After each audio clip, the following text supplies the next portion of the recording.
welcome back, ladies and gentlemen. This is officially our final game of the weekend here at DreamHack Austin. It's been a pleasure serving with you guys, but now it is our time for our final matchup between UTSA and UNT. We're already into the pick and ban phase. I'm Opal, joined by Coco and the Mad Lad, Magical. Man, I almost said Mad Lagical. Mad Lagical. That sounds funny. I don't know. I remember during your whole name change, we were trying to come up with different handles for you, and I think Mad Lad, the Mad Lad Magical was one of them. It was one of them. That I really liked that one. It was a good one, but everyone just calls me Magical anyway, so it just felt like it was too much at that point. But we are getting right into the pick and bans. See, Zaya has already been locked in somewhere onto that. Well, I think that's actually a ban. We'll have to double check.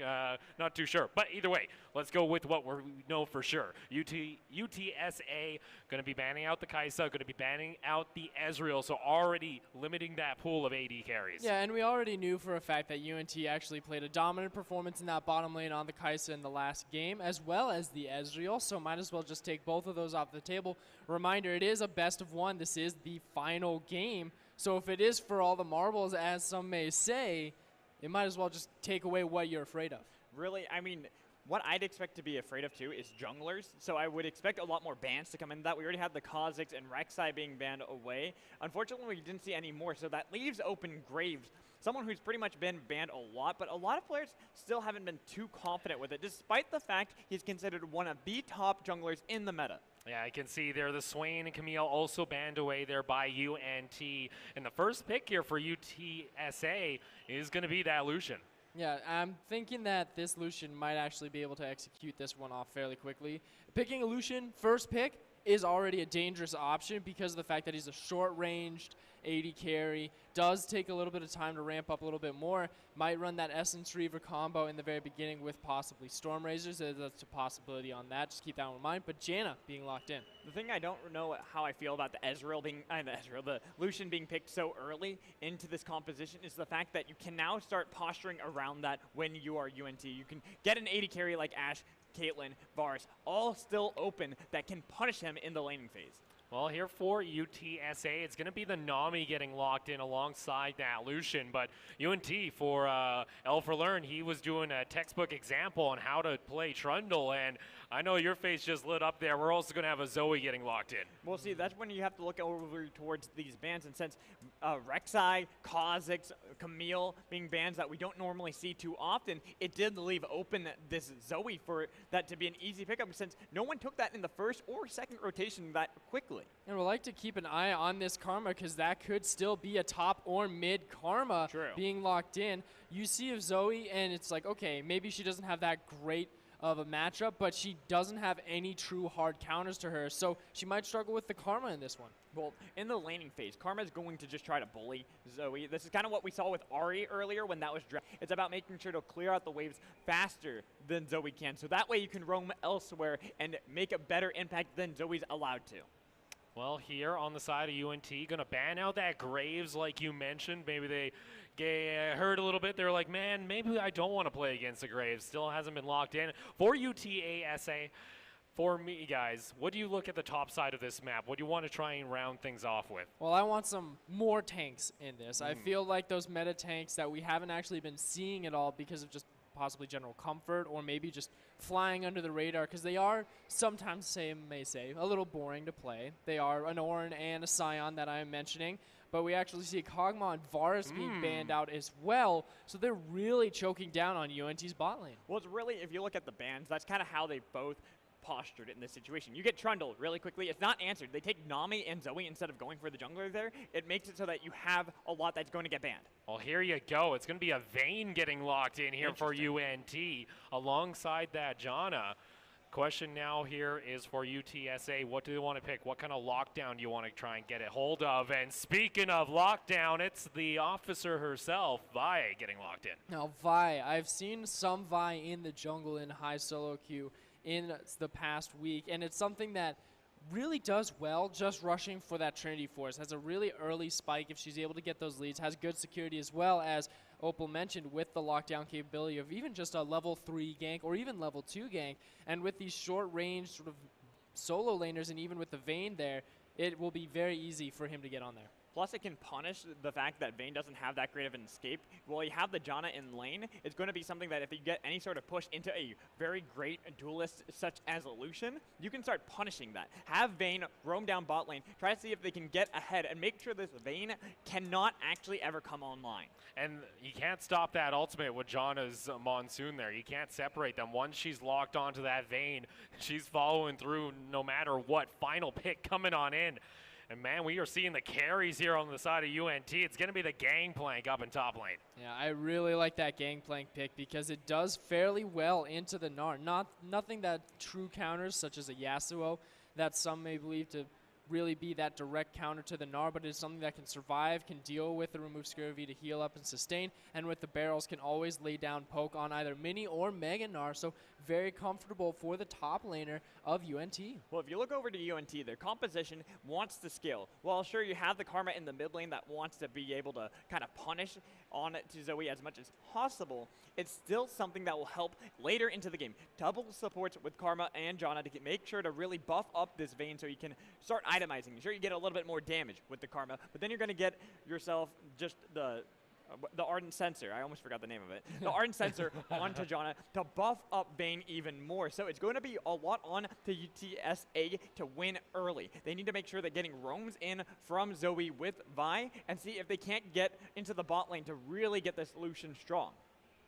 Well, guys, now taking a look overall at the comps, who are you kind of feeling confident here with? Are you trusting that this Vayne will be able to survive in the late game, not get locked down? Because the other thing you got to worry about is that Zoe, one sleepy time trouble bubble, and plans can just go a little bit out the window. Well, for me, my problem right now with UNT's composition is the fact that they don't really have any true hard engagement. They don't have a go button. They have to play a lot of backstepping. They have the protected Vayne. Yes, the Vayne may be able to get online if they're able to keep her alive with the Karma and with the Janna peeling for her very effectively. But for me, you have so much dive coming in. You have the Nami wave to help everyone move in while Vi does come in with her ultimate to get that lockdown. And with the Lucian burst on top of that, it's going to be very hard to deal with. And another problem I want to mention is that Zoe is really good against no hard engagement. Yeah, so honestly, if you're looking at the compositions, I will say it's a very easy to execute composition coming in from UNT. All they have to do is survive the early game. That's the name of the game, though. Yep. They have to survive. And into a Zoe and Vi, that's going to be very hard. Vi, while she can get pretty tanky later on, she still has a lot of damage and can take down armor with the armor break that she has. So it's going to be very difficult onto the side of UNT to actually get to a stage where they're going to be comfortable. And for UTSA, there's options for them. They do have engaged tools at their disposal. You got the Nami tidal wave. You got the Gnar ultimate if Tarza is able to find a flank on the side there with a full Gnar bar, get multiple members into a wall. The team fight just feels like it's a little bit more synergized there for UTSA. And all they need to do is get one of these carries. Yeah, and they also have pick potential as well with the trouble bubble on top for Zoe. So it's something that it is definitely well more diverse of a composition. You're definitely going to give them the favor and the benefit of the doubt in these early and mid stages of the game. But everything is up in the air. I'm not going to take away from the side of UNT. We saw what last game happened. That cheese was ridiculous. So if you actually play your comp right and play it well, it can really scare the opponent. No, you can't doubt them, and it's also a Vayne. I'm always excited to see Vayne because usually it's either flashy plays or someone camping the Vayne nonstop, and it's just kind of satisfying to watch. True. Well, see, that's what you can do with a Vi. You can camp the Vayne nonstop. You can set up a great You want to just keep going there, but the fact of the matter still is they are a Vayne Janna lane. Lots of disengage early into this matchup where you can try to make sure that Vayne is just going to stay safe. Lucian will be pushing her in, trying to see if they can go for the duel, but that is a problem when you are Vi who wants to go for those ganks. And that's what I'm thinking might be an issue for Vayne in her own right, is the fact that what is she going to be trying to build for with the critical strike being changed up in this patch? Now, there is the cheese of the Gwynso's Rage Blade Vayne. hey, that's and that my might specialty. be something we could see. I personally believe every ADC should build a Rage Blade in the late game because why not? You just get on hit, you get that attack speed. Yep. I'm also an advocate of building Nashor's Tooth on them, but we all know how that really goes. Well, some of them work. Some of them. You got Varus that works on Kai'Sa. That's like meta champions. Okay, what about Draven? Well, he gets attack speed. Yep. A lot of it. A lot of attack speed. A lot of it. And you know that AP. Nothing scales off AP. I can answer that question right now. I know because you have tried building it probably before. But either way, guys, we're going to load on into the Rift for game, our only game, our final game of the weekend between UTSA and UNT. We're heading down the mid lane. So, guys, if you're out there, audience, I want to hear you make some noise. Let's go. This is our final Come game on. that It's we're going right to be able there. to witness. And Let's we're about go to get for the fight. ARAM. Going to go in for the dive in a 4-man bubble to start things off. They find themselves a first blood onto the side of UTSA, onto the Zoe. I love chaos. Oh my goodness, so much chaos, and that's what we were loving here, that full-on clash and collision between UTSA and UNT. Real Victors, that bubble was super close there, but it is that Nami 4-man bubble, as Opal mentioned, to pick up the first blood. Okay, so I'm going to let you carry. Zoe got the first blood, has a dark seal now into this matchup, into Karma, guys. This is a lot of snowball potential. You never want to give that first kill to the Zoe for this reason. Not the way I expected our last game of the weekend to begin, way. but you know what? They all ran down mid lane. They embraced it. And, man, speaking of bubbles, there's a Sleepy Time Trouble bubble. There's also that Nami bubble, and we saw how much of an impact that can make. Either way, it's going to be a red buff start for both sides, so Jungler's going to crisscross across the map. Yep, also have to look at what summoners were used in that level 1 trade-off. You have both Ignites down on the mid and support here for UTSA, and then the heal gone from Chowster on that Lucian. Same thing goes for Lewin on the Vayne. No heal, no exhaust in that bot lane. Keep an eye on the junglers here. I'll see some aggression coming on over. The Vi is right there, has the flash and the Q. The flash Nami bubble coming in from Mezbai.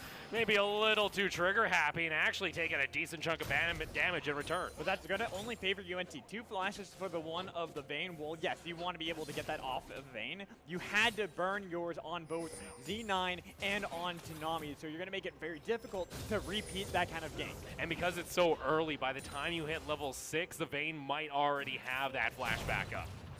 It is very true there on that, but nonetheless, looking at these jungle pathings right now, Trundle still chilling out in that bottom side of his jungle near the blue buff, and Vi as well, just going to be clearing out those Raptors there, seeing if they might actually try and get some pressure on this top side, because it is a very volatile top lane. Well, this is where we have to kind of look at how people started with their items. So it's Doran's Blade versus Doran's Shield in the bot lane, which is kind of why you see Leeuwenhart a little bit better for when it comes to these trades into Lucian, just because you can heal up a little bit if you back off. While top side is the Corrupting Pot into the Doran's Blade of Tarsier. I would have expected the Doran Shield on this Gnar to try to make sure that you're going to be a little bit safer into this game flank so that you can at least heal up when he goes for the poke with the Corrupting Pots stacked.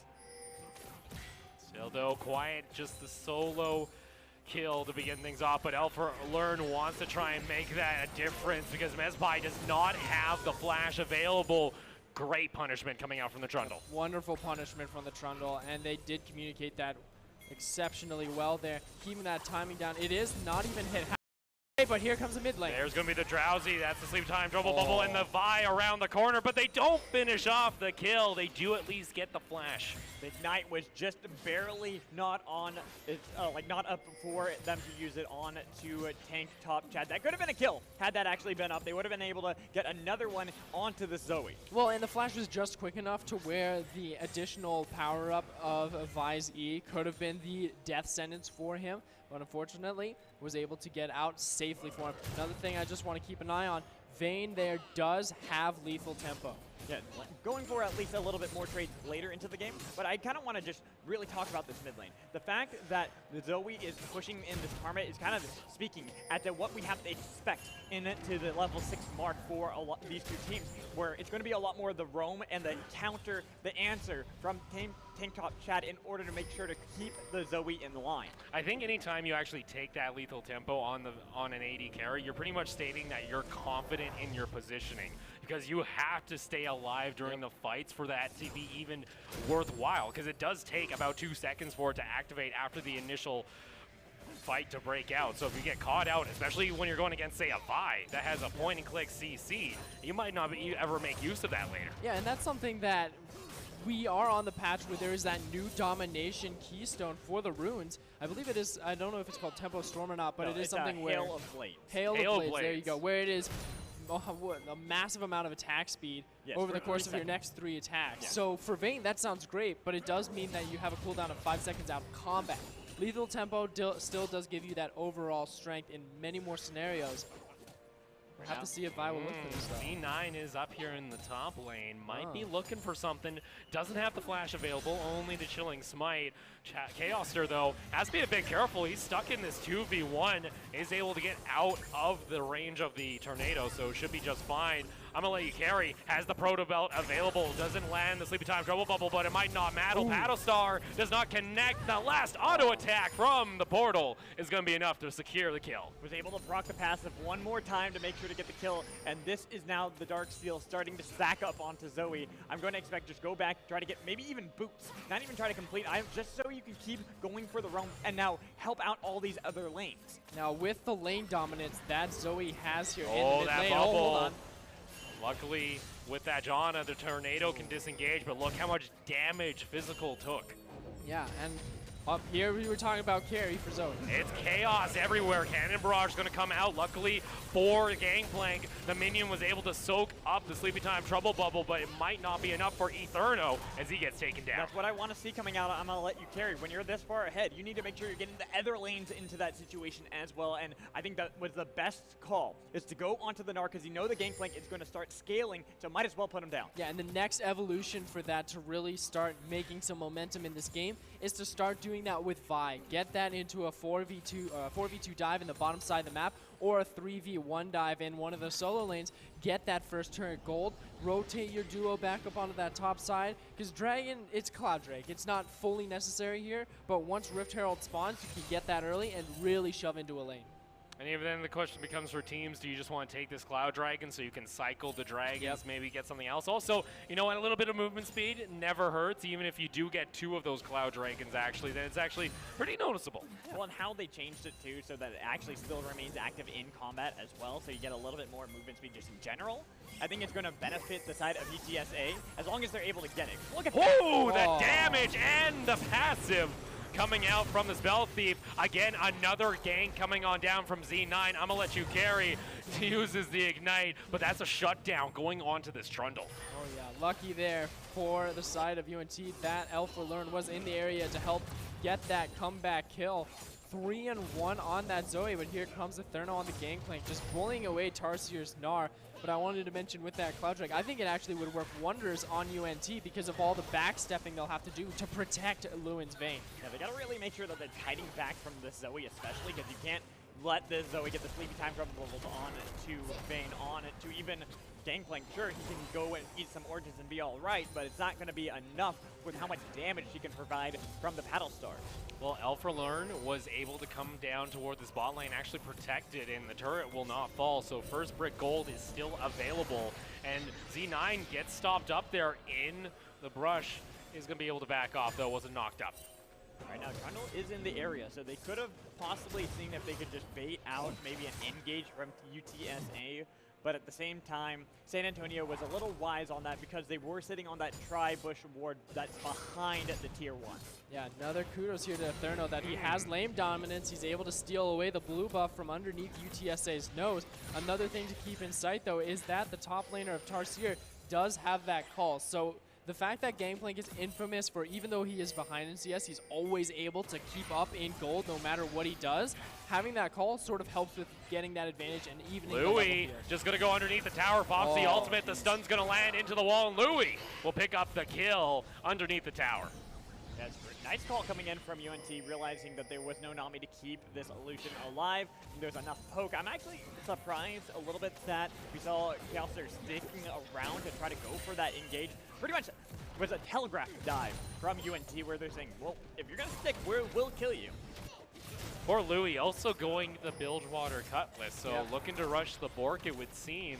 First brick, though, might go in their favor. Elf for Learn might be a bit careful here. He's taking a lot of damage. Turrets coming on through. That forces at least a heal out. Louis actually gets the solo localization gold there, so that's 650 gold just injected into the vein. Yeah, which is wonderful. That will help with getting that Bilgewater Cutlass into a Blade of the Ruin King, but here's a dive on the top end. Oh, that was a sneaky auto attack from the Nard to cancel out the barrel, and that should be enough to allow them to dive him underneath the tower. Chaoster trying to do what he can with the calling, picks up one, needs to flash on forward, gets him with the tip of the Q, a double kill on the Lucian. There should be 2 towers going down for UTSA. They should be able to take top and bot. Look how low that bot lane tower is. They should be able to get this and swing the gold even further ahead, even though they didn't get the first brick gold.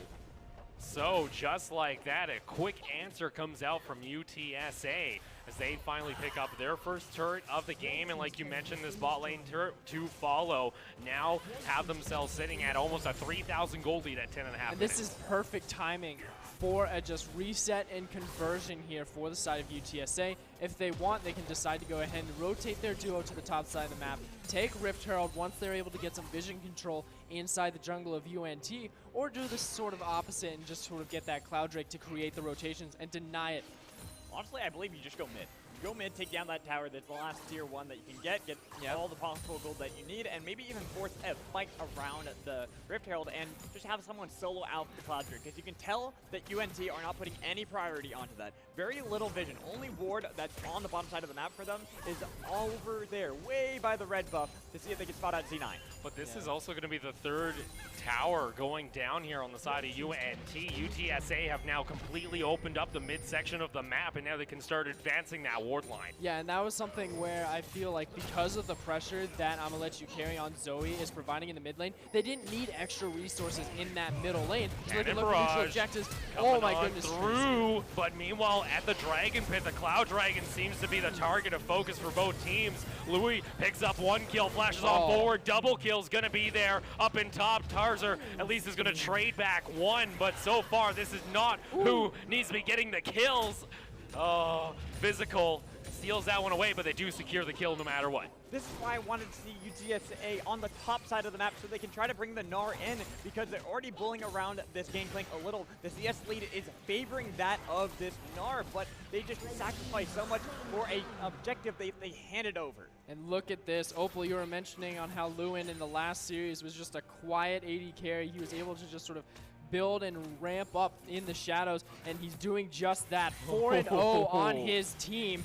The massive vein. This is going to be very deadly in the next 4 or 5 minutes. He's going to go back, likely pick up at least a Zeal, maybe even have a completed item if he wants to, because he picked up 2 kills there, got the assist, also got a little bit of the Dragon Gold. Looking pretty good with this vein pick so far. It's been styling on UTSA instead of being camped. However, if there's one Sleepy Trouble bubble that connects onto Leonhardt, that is a huge person to lose in these fights. See that? Tank Top Chad is an important person, sure. You want to get the Vayne. 4, 0, and 1. Yeah, Lewin needs to get a QSS ASAP, because once they start collapsing in, these turrets fall and they are more localizing into a specific lane, then I'm going to let you carry is going to be more prevalent of a threat against UNT. And if he's able to get those trouble bubbles almost there on Vayne, it's going to spell disaster for the side of University of North Texas. It's just on the edge of the frame, does land onto the Trundle. Elforlorn gets chunked on down to half health. This does allow you to UTSA. I mean, sure, I've sinned. I mean, who hasn't spent time on the dark web? Done a little casual shoplifting. Had feelings for their stepmother. And this one time, it wasn't meant to be extortion. Could you just read the meter, please? Got a lot to do today. Yeah. Take comfort in peanut butter and Snickers. You okay? Yeah. To feel confident enough to go for this Rift Arrow. Now there are 5 members of UNT on the top side. The teleport is there for Tarsier if he wants to join into this one, but UNT didn't have the vision. They weren't able to get that around this river to even know that it was started up by UTSA. And UTSA were actually probably really hoping UNT would pick a fight, because look, the Narbar was almost completely filled in case the teleport was needed. Yep. looking at the vision right now, too, as we mentioned, dominant here for UTSA on that specific objective. And UNT was late in that migration of their vision control. They were still chilling out on that bottom side. It has just died off now, and they are starting to set up their defensive control into their jungle, still feeling a little bit behind. Even though Lewin is massively ahead, the team globally is only 2,000 gold behind that of UTSA. Exactly, and that's kind of the problem right now for UNT is the fact that so much of this is onto the Vayne. Well, yes, you're happy that you're getting this Vayne really fed. You're getting her to the point where she's just going to be able to 1v5. The fact of the matter is there is a Zoe who can delete her on the other side of the Rift, and that is where they have to make sure that they're peeling beautifully for Lewinhart. Well, Louis, with the assistance of that cannon barrage, you can see the damage coming on through, gets denied. He's able to get the condemn on down, actually flashes on forward, but gets knocked up and around by the bubble, but it still isn't enough. They finally are able to isolate this Vayne, and Taser on the Gnar picks up a triple kill.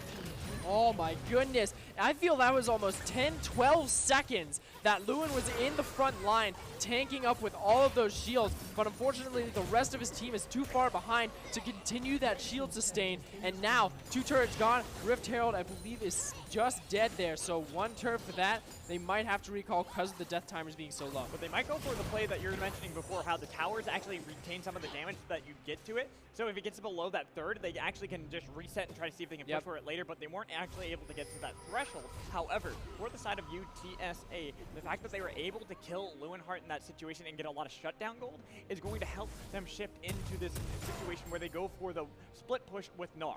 I just had, talking about the Gnar, picked up a complete frozen mallet with that triple kill, sitting 6-0-1. Look at that CS lead on top of it. He has been dominating that lane up in top lane against the gangplank. The question becomes, what's going to be more useful? A super fed Gnar or a super fed Vayne? Well, I actually would say the Super Vayne in this scenario because of the fact that you have Etherno's Gangplank to answer to the split push of the Gnar. That means that they will have to force for that 5v5. If Etherno is confident and is able to actually sort of keep the Tarsiers Gnar at bay outside of turret protection, then they can sort of deny Tarsier to be able to go ahead, shove the lane, roam for that 5v4 scenario, and then pick up a neutral objective. That's only if that is confidence. Yeah, see, normally you see Gnar actually drafted into the Gangplanks because he's so much stronger in these earlier stages of the game. Well, sure, later in the game, Gangplank will outscale the Gnar. This is when Gnar is very powerful. He's going to be able to split push just a little bit more. There's no Triforce completed for Etherno just yet, so he is struggling. A full item behind. Hasn't completed his yet. Like you said, that first mallet that got completed in one single back shows just how far ahead Tarsier is. Well, 11-7, a 5,000 gold lead for UTSA, and it looks like they want to try and maybe set up a trap on the bot lane. They can tell members are likely to come down, but UNT, they're hesitant. They don't want to try anything. No, yes, and it feels like UNT, they're just a little bit slow in their transitions to that of UTSA. UTSA feels just at least 1 or 2 more steps ahead, and that's what is allowing them to have this confidence to siege these lanes more effectively with a composition that you don't naturally think would be good at sieging. Sleepy time, trouble bubble, gonna connect. Alpha Learn takes a ton of damage, and here comes the lockdown from C9, but he gets just knocked on back into the wall. Getting physical, is able to keep himself safe with the flash on forward from Louis Hart. He wants to go for the kill, able to dodge away from the bubble, but he's taken on down to that ignite. Oh, Chaoster so low. Isn't going to happen, though. UNT are able to survive. So looking at that fight, Z9 was not connected with this team on what they wanted to go for. Because once you go for the Assault and Battery, you cannot stop that. You are locked in to the play you have to make. And with the Cannon Barrage having been put down just before the Assault and Battery was live, that split off the rest of UTSA. They could not follow Vayne because there's too much damage with how heavy those cannons can hit. Now looking forward, they're going to go ahead, try and clear out some of this vision that was established by UTSA. UTSA and actually look to start up this Infernal Drake. Maybe have something they can try and take, but they are very hesitant. They do not know where the rest of the team is. It's not even just that. It's the fact that they're struggling with their power spikes. Gangplank doesn't have Trinity Force yet. It's 18 minutes. Yeah. And Tank Top Child, he just got his Luden's Echo. He's still at base. He has teleport available, but will they survive? Look at the damage. That Paddle Star combo coming on through.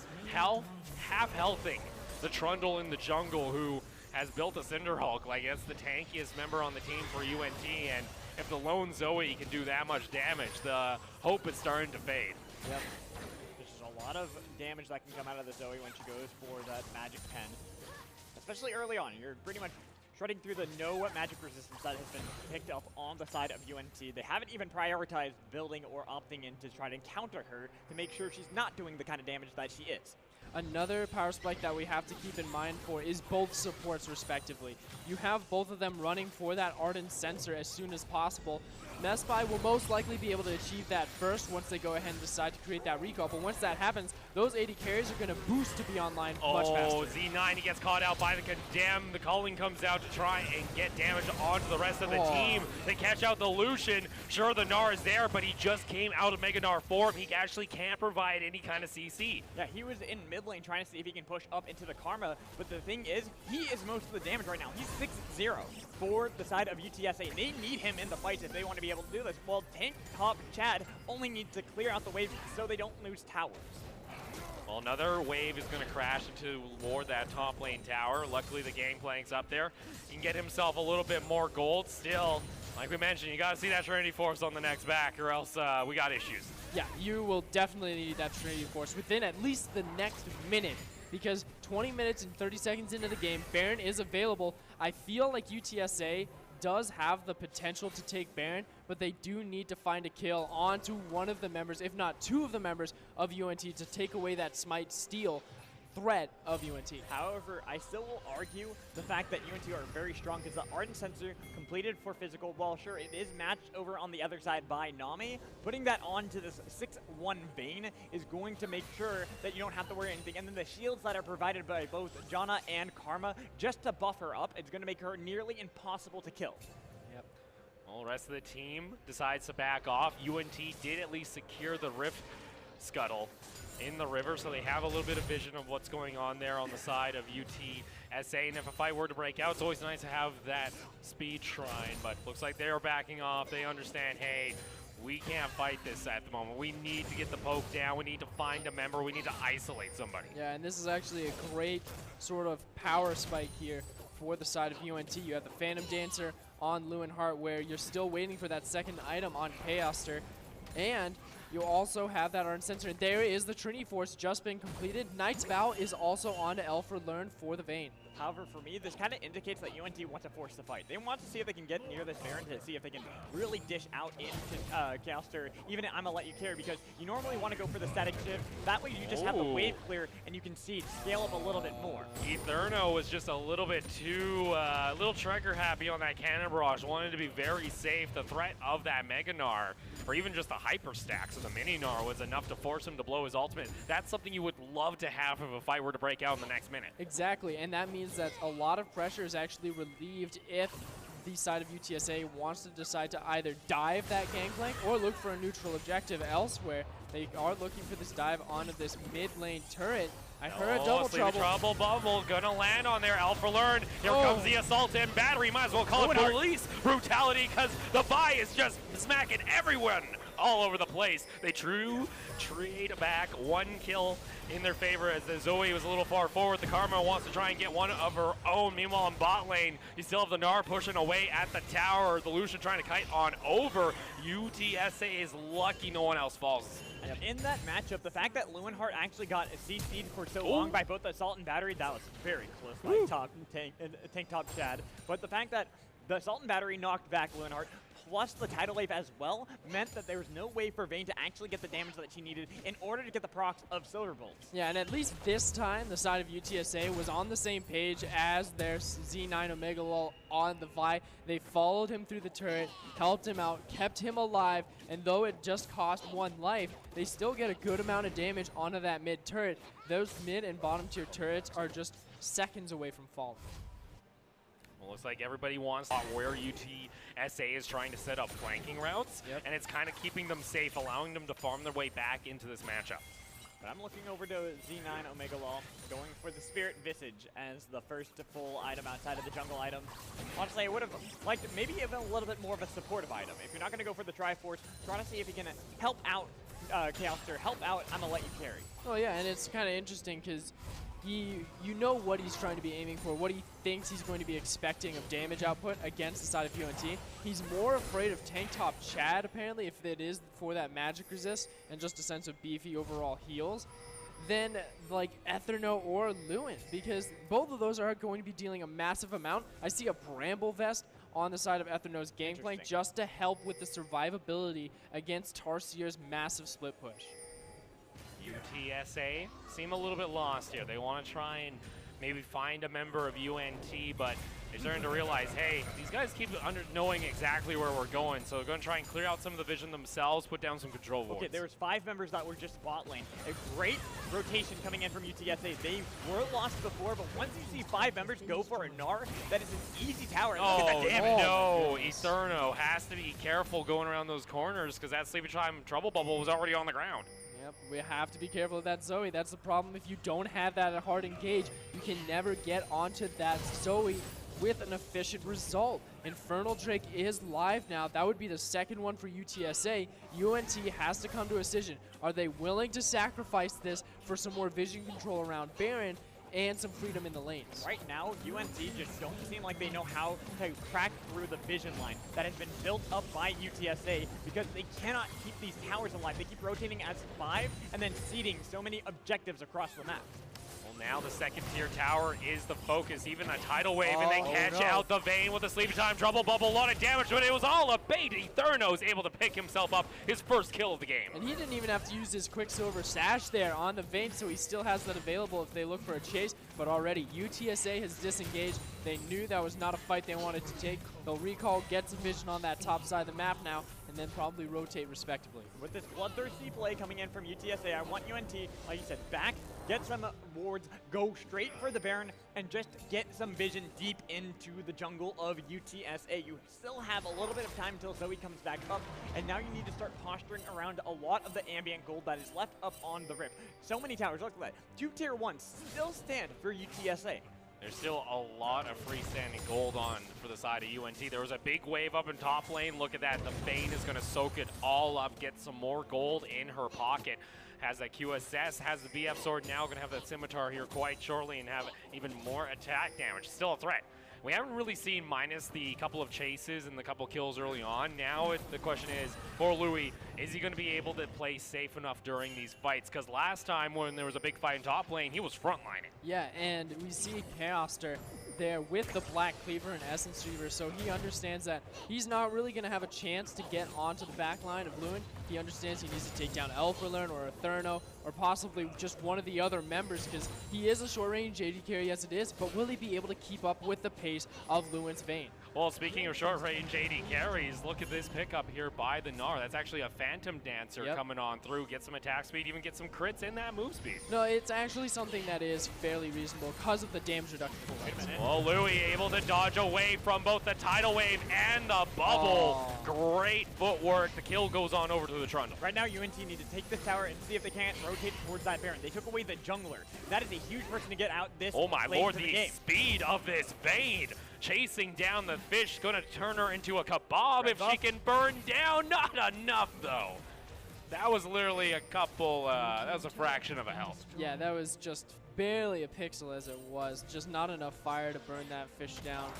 And now we see that UNT, as you mentioned, trying to get some pressure here onto that Baron, trying to deny it, but you already have Z9 is 5 seconds away from getting resurrected, so they're going to go ahead and decide to back off, just keep that vision control. And not just that, they're afraid of the damage that I'ma let you carry can do to that Vayne. If you're having this Vayne put into the river where her back is to you as Zoe, it's an easy assassination potential out of that champion where she just lands the Sleepy Trouble Bubble into the Paddle Star to take you out.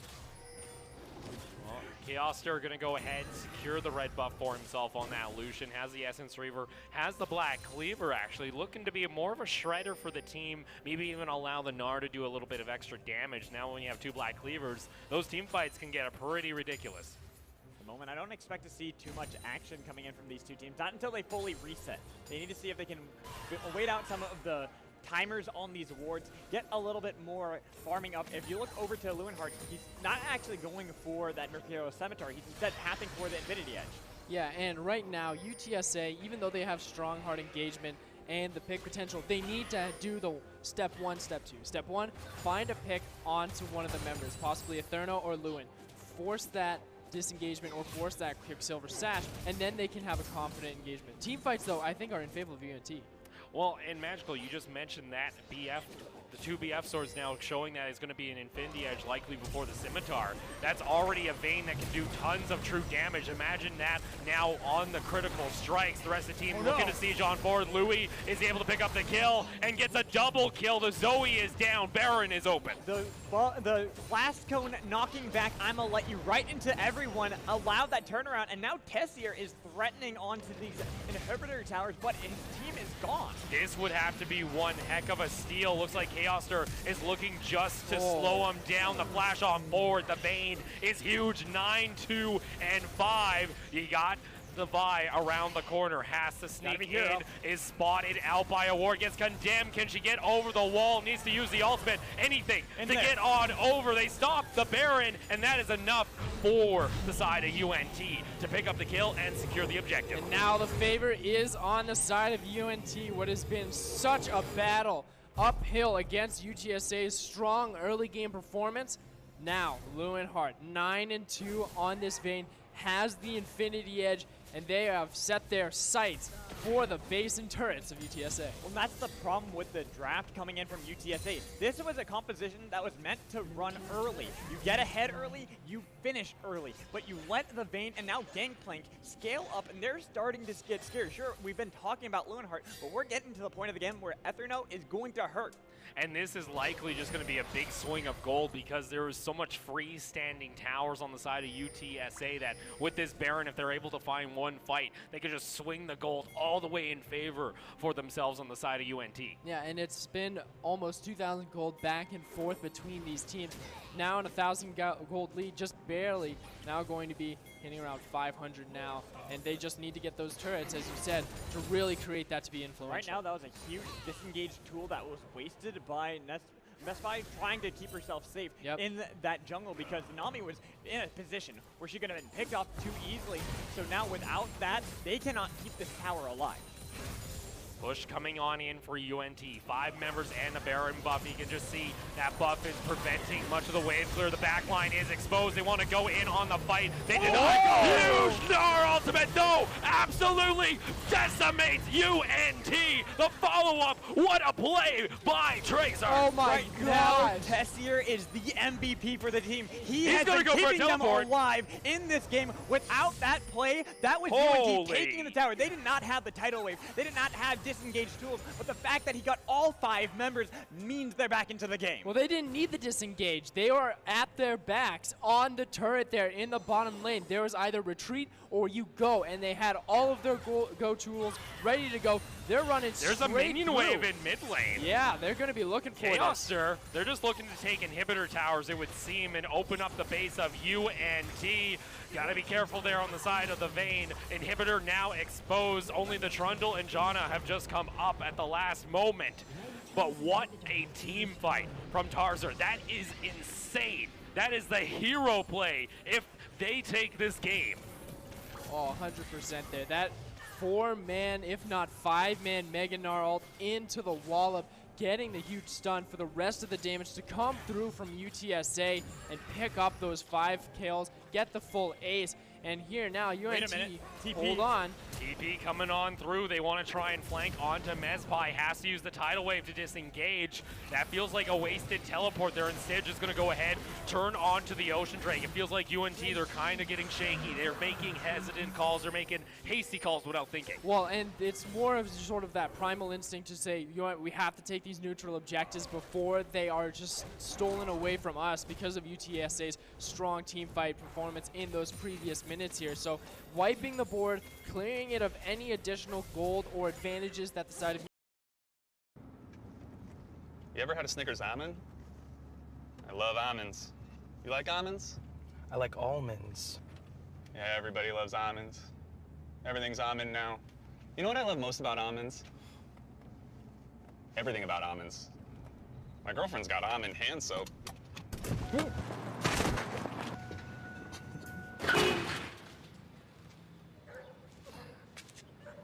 It's almond with an L.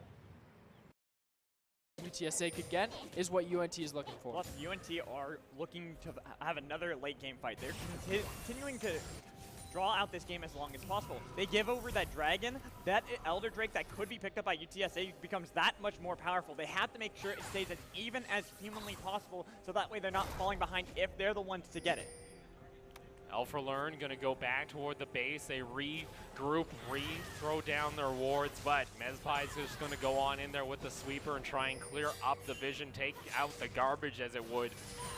See if they can keep up this pressure now toward the top side, where it's the only remaining inhibitor tower, a 4,000 gold lead in favor of UTSA. For UNT, it looked like they had the promise showing after taking down that Baron, but it has gone into shambles. They're now fighting at the doorstep of their base. Yeah, I mean, they're just trying to find that little opening in UNT's defenses, and that might have been right there. Karma dropping down to half health.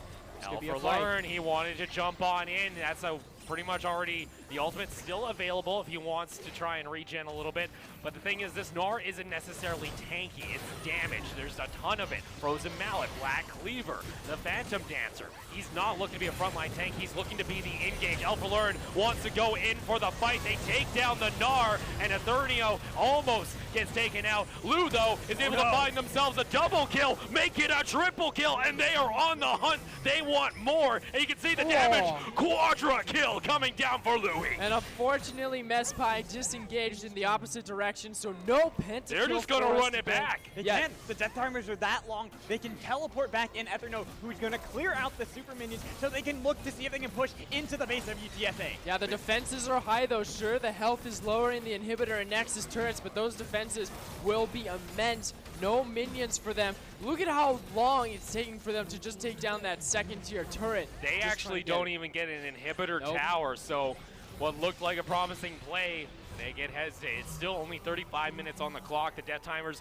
aren't long enough to be trying to siege up to 2 towers without minions. Well, see, if you look at that play, if you just dissect what happened, why it was so different, and why UTSA wasn't able to win, it's the fact that they weren't able to get Leeuwenhart quick enough in the fight. They only pulled back both Trundle and Gangplank. Those are not the members you need to get with the Gnar ult. You need to make sure you're keeping Leeuwenhart CC'd for as long as possible so he cannot get those crits out, so he cannot get the silver bolt stacks constantly shoveled out. Physical just looking to regroup the side of UNT. They were able to keep themselves calm enough to find a fight at the doorstep of their base, prevent that mid lane inhibitor from going on down. 45 seconds on the Baron. It's such a dead even game. We're only separated by 500 gold. Yeah, but the tides might be turning here very soon into a convincing favor. UNT just picked up a banner of command in the top lane. There's the Vayne on the hunt. Still see the damage that comes out from the Gnar. It is enough. Maybe wanting to jump on in. That's going to be the game playing ultimate also used. They use a lot. They send a lot of members down here. This allows UTSA to at least go toward the Baron pit, maybe get some vision for themselves. Yeah, this is kind of awkward because for me, I saw the banner of command being picked up by Tank Top Chad there, and they immediately dropped it top. And I'm like, okay, Baron's going to be up in the next couple of seconds. Why not just drop it bot and create some more resources onto that top side of the map? Because the new banner of command has reduced damage from all sources of champions. 70% damage reduction. So if you drop that bot, you have so much pressure in there to help push in. But instead, they manipulated their resources poorly, and now there can be contention for this Baron from UTSA. Hey, that Vayne can burn down this Baron down to 10,000 health. The Vi is just around the corner. That's going to be the engage tidal wave, and they get the bubble onto the Vayne. Still, though, does not have a QSS available. It doesn't matter because Mesvi is going to get singled out. Chaoster is going to get taken down, and that's a double kill for the Gangplank. This fight shows what happens if you cannot follow up the Sleepy Bubble Trouble onto Leeuwenhart. You're not able to take him out. No one else was able to do damage onto that Vayne, completely on the sideline, even though there was the CC put onto him. Has the ultimate still available, he cannot be denied entrance into the pit if he goes onto a carry. It's enough to actually force them to stop the Baron, but guess what? There's the members, a two-man ultimate. They're just looking to disengage. They're running for the hills. They need to get out of there because of the fact they've just been causing so much pressure. Time is coming Carry down. goes back to that portal. Etherno will pick up the kill, but they stop the Baron. That's the good news Killing for spree him. too for Gangplank at the moment. He was sitting with no kills for quite some time. He has finally come online into this game, has become just as much of a threat as Leeuwenhart. Yeah, I was just feeling that when we saw that Baron decision, they had those couple of choices. They could have gone for the Baron steal, even with 3 members still available, or they could have used a big minion wave to push for their inhibitor. Luckily, the minion wave was long enough to where they could have attempted the Baron and still pushed in for this inhibitor take. They're able to grab it. They still have 2 inhibitors naked at the moment in their base, and there's a big minion wave on the top side. That's going to force them to have to recall, clean up the trash up in top lane as it would. A nice condemn there to just disengage. Don't want to deal at all with this Gnar.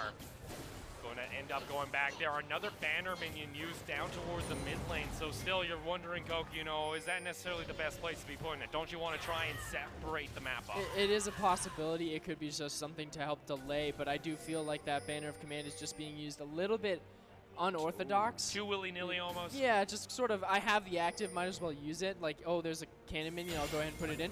I'd say, heck, even put it on just a melee, but here we go. I think they got that onto the Vayne. The QSS has already been used. Z9 is just tunneling down, but he used the ultimate onto the Trundle. That could be the disaster. That could be the end of this game, the way it's going. A double kill for Louis. They're going to run it down mid. And they took out the Gnar. That's the one that's been causing the most trouble for UNT. They don't have to worry about too much coming in because it's going to be really easy to zone out Lucian and Zoe. Look how low she is. Look how fast they move with that Karma. You can see, I'm going to let you carry. He has no one to carry him, and now the Nexus towers are the primary focus. Flashes underneath. They just want to go for Chaoster.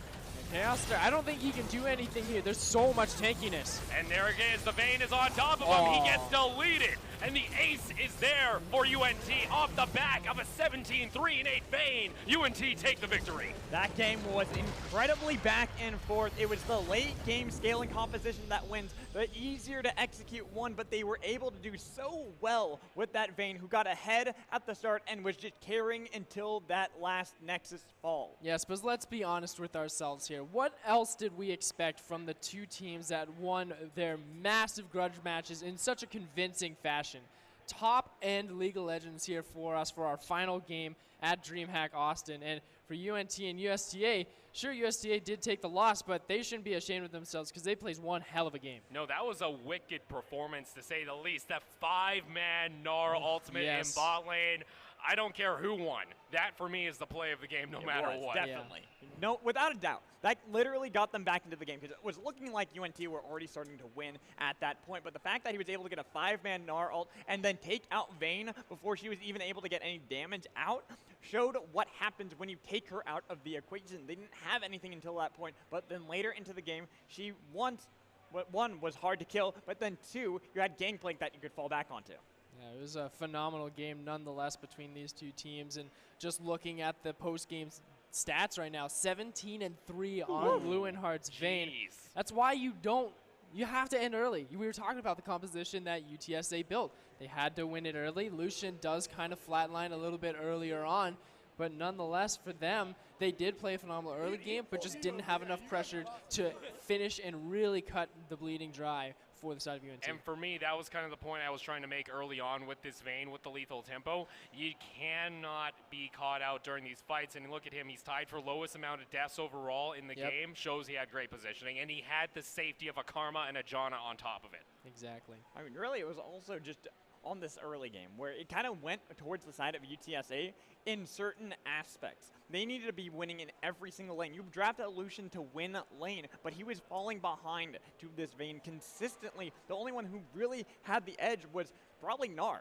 Yeah. Another thing I want to just point out really quickly, Chaoster did run Infinity Edge, but no other items gave him Critical Strike at all. Yeah. You don't get Critical Strike anymore with Infinity Edge. It only doubles your current Critical Strike.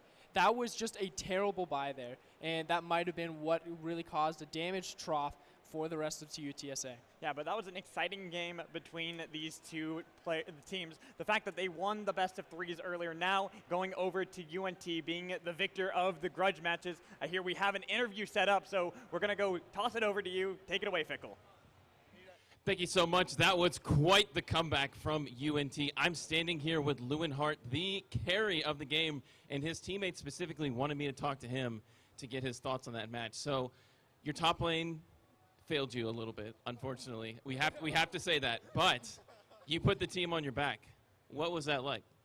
I mean, I didn't put the team on my back. I had Joe helping me early game. I mean, sure, I've sinned. I mean, who hasn't spent time on the dark web? Done a little casual shoplifting? Had feelings for their stepmother? And this one time, it wasn't meant to be extortion. Could you just read the meter, please? Got a lot to do today. Yeah. Take comfort in peanut butter and Snickers. You okay? Yeah. Game, I had Chad, even though he didn't do that great mid lane, you know, he shielded me, he helped me a bit, he helped me peel, and then I had my jungler, you know, peel for me too. Top lane, top lane didn't do anything. The shade, throwing out the shade. Anyway, so what was the turning point in that game when you realized, oh man, we're down, but we definitely have a shot at this? Well, when I was fed bot lane, we just played around me, and we was like, all right, we'll play for the late game. We scale better than them, and we have better team fights, so we just played for that. I mean, all we did was yell, fight, fight, fight, fight, fight, nonstop. Yeah, you had a couple solo kills in the mid lane where you pinned the enemy support into the wall and then dodged the bubble at the same time. Saw that very impressive play. And I want to talk to you again, Chad. You seem to be the hype man of your team. So what do you have to say about your total record here at DreamHack Austin? Well, we actually didn't lose a single game in any of the games that we played. We lost one flex game, which we don't count because the power went out, which that was an unforeseen situation. You're so good they had to nerf you by cutting the power. Is that what I'm hearing? That's basically what actually they had to nerf him. All right, the guys at UNT are all right in my book. That has been it for the Collegiate Series presented by AVGL and DreamHack. Guys, one more time, big round of applause for all the teams that competed this weekend. UNT is going to be our victor today. We still do have an interview coming up for Game Changers. The makers and stars are going to do a Q&A on stage, but I think we're going to end the stream here. And it's been a great weekend, y'all. And just as a side, let me talk to the Twitch chat just heart to heart. We're all gamers here, and we all love watching everybody succeed. And nothing better you can do is just show up and support these people. Even though you may not know them, even though you may not like them, they're living the dream up here, and you should be happy for them. And, you know, be a positive person. So, yeah, you want to say one more thing? Yeah. Go Mean Green! All right, guys, let's send it to break.